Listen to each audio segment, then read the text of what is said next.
ඒ ලොකු එක කතා කරනවද? ළඟම ඉන්න ඕනද ඉන්නවනේ. නැත්තම් කෑ ගහනවා.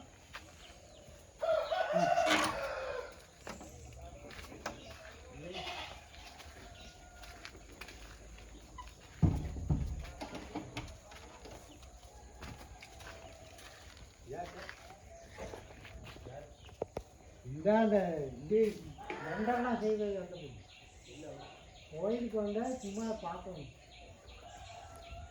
மகனுக்காக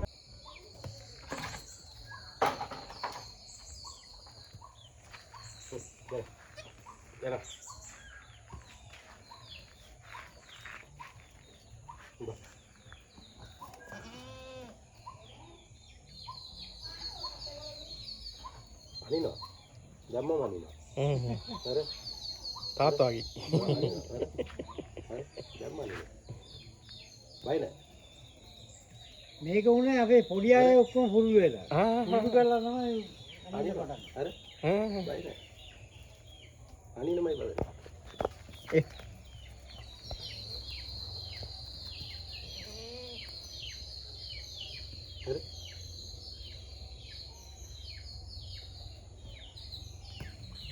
පයින් ගහන්නේ නැද්ද? අයින විතරද?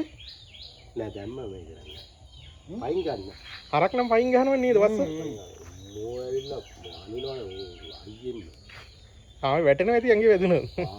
අනින්න පුළු කරේ බල්ලා තමයි බල්ලා පොඩි කාලේ උන් තේ සෙල්ලම් කරලා මූ අනිනවා අරක වටේම කරගෙන අන්න ඒක තමයි පුළු වෙන්නේ